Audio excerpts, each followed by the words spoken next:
Hello and welcome to another Reigate Maths video. In this video we're going to be focusing on the Algorithms on Graphs chapter from the first year of the Decision 1 unit for the Edexcel Further Maths specification. My name is Simon and today we're going to be looking at how to use Prim's algorithm for finding a minimum spanning tree. Prim's algorithm for the course can be done in two different ways, either on a diagrammatical picture of a network or on a matrix. This video is going to focus on the former of those two. There is going to be a separate video to how we apply Prim's algorithm on a matrix, and I'll put the link in the description below.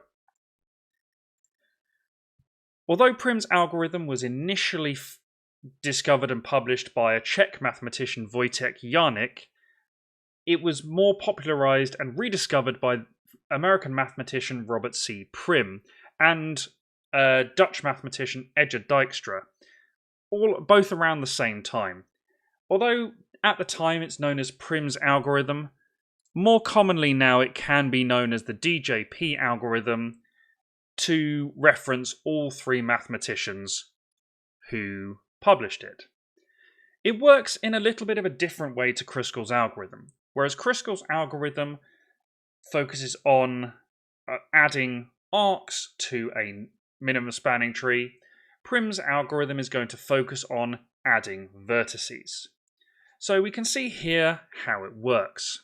We choose any vertex to start the minimum spanning tree, and quite typically in the exam this will be given to you.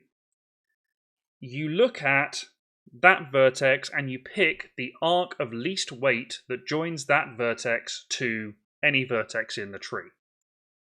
You then look at all of the vertices that you have added, and then you repeat the process. You select the arc of least weight that joins a vertex already in the tree to one not in the tree.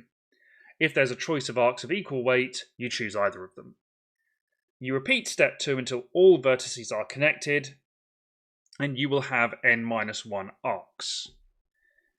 So it's a little bit shorter in description than Kruskal's algorithm, but it works in a different way to do the same thing.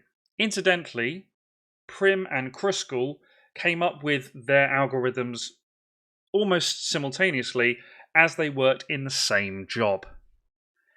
So what we're going to do is we're going to look at an example of how to implement Prim's algorithm and how we write it down for the exam. So we can see here our example. We've got a network and we're going to use Prim's algorithm starting from A. So you can see again we're told where to start. Starting from A to find the minimum spanning tree for the network, we're going to list the arcs in the order that we select them. Like in the previous example when we looked at Kruskal's algorithm in another video, we are going to state the length of the minimum spanning tree and we're going to draw the minimum spanning tree. So much like before, drawing the minimum spanning tree as we go is often very, very useful. Now, unlike Kruskal's algorithm, we don't have to list the arcs in order first, because we're focusing more on adding vertices to a network. We don't necessarily need to worry about the arcs themselves. So we're going to draw out our empty, or the vertex set here, and I'm just going to label them.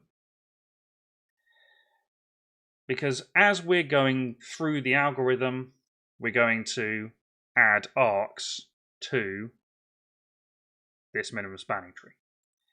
So we're told to start from A. Again, you'll likely be told that.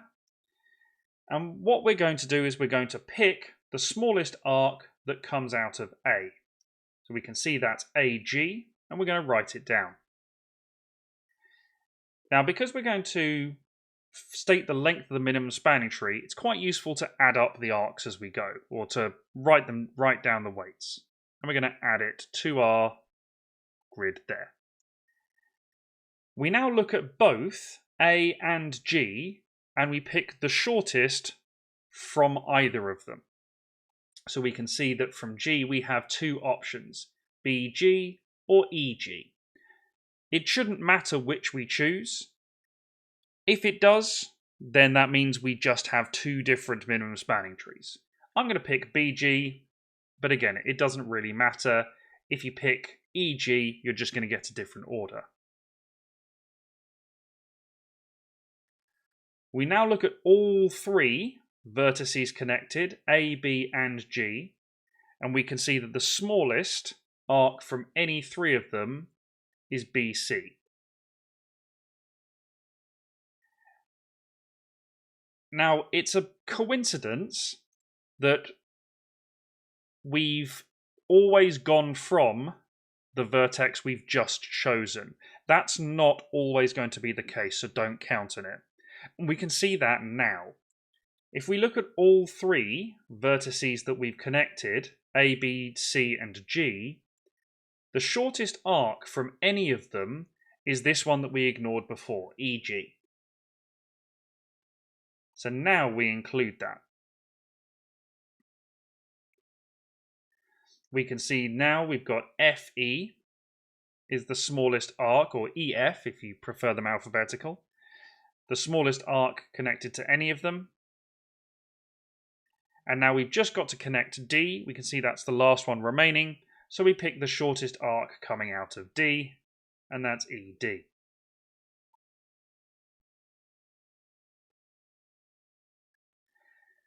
To find the length, we add all the numbers together.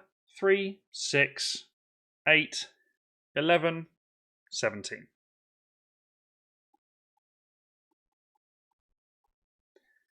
And that's how you do Prim's algorithm. I personally think it's a lot quicker than Kruskal's algorithm because we don't have that sorting element first, but you do need to know how to do both. The second video that we're going to do, which again I will put link below, goes through Prim's algorithm on a matrix specifically. So if you're given your network in matrix form, you don't draw it out like we've done here and then apply this algorithm in the way we've just done. There's a separate version that you do for Prims on a matrix. Thank you for watching.